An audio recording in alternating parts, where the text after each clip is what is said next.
First things first, that is what we are considering today. My name is Karita Mbagara. I am the Deputy Bishop of Christ is the Answer Ministries. Paul, in his missionary journeys, had gone to Athens where he had tried to preach the gospel, and he had tried to be very wise in his presentation, but he did not get a very good reception. So from Athens he went to Corinth, and when he got there, he tells us that he had a different resolve. Let's read it from the book of 1 Corinthians chapter 2, verse 1 and 2. The Bible tells us, "And so it was with me, brothers and sisters. When I came to you, I did not come with eloquence of human wisdom, as I proclaimed to you the testimony about God. For I resolved to know nothing while I was with you except Jesus Christ and Him crucified." Paul talks of focusing on Jesus that is crucified. And from this, I see a number of things that we need to learn. The first thing that I want to note is that Paul has come with the determination to tell the simple message of Jesus Christ. It is that he is going to preach Jesus and Him crucified.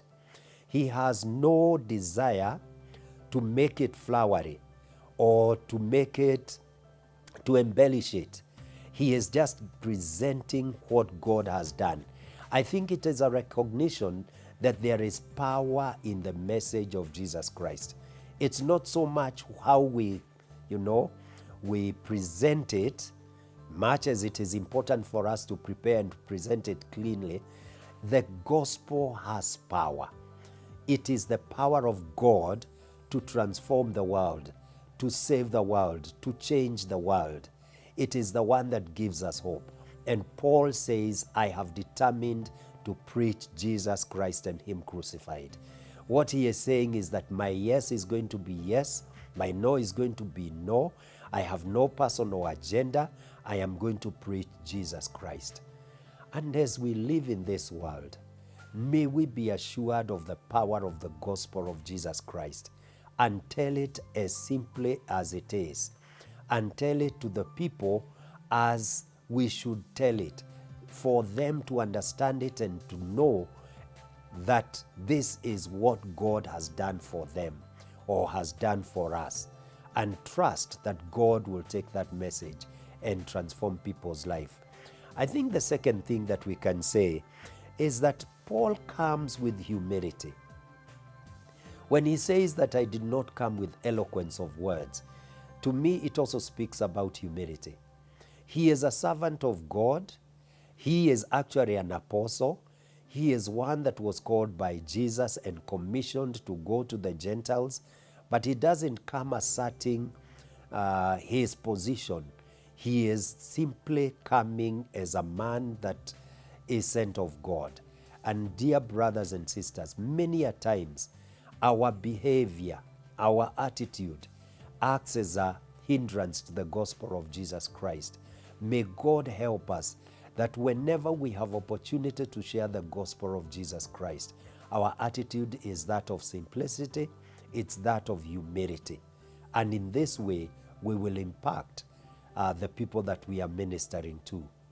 I think that's the other thing that I would say is that he comes with an aim, but you need to read verse 5 to actually see that aim. Maybe I should read from where I stopped in verse 3. It says, I came to you in weakness and with great fear and trembling. My message and my preaching were not with wise and persuasive words, but with a demonstration of the Spirit's power, so that your faith might not rest on human wisdom, but on God's power. He is saying that I am presenting this gospel so that you may be established in God, not in Paul, so that you may have your assurance based on God and what He has done for you. And if he is focused on God, it still continues to confirm that he is a humble man and he has no personal agenda. And this is important to note, especially in the days that we are living in, where we are seeing many people who are calling themselves the servants of God, But actually, they have their personal agenda. They are preaching so that they can be supported, whether it's financially or otherwise, or with material things. But Paul says, no, my agenda is to have you have a relationship that is based on the goodness of God, that is based on the love that God has for you. Is that the kind of attitude that you and I carry as we go to minister God's word? God has invited us to share his love.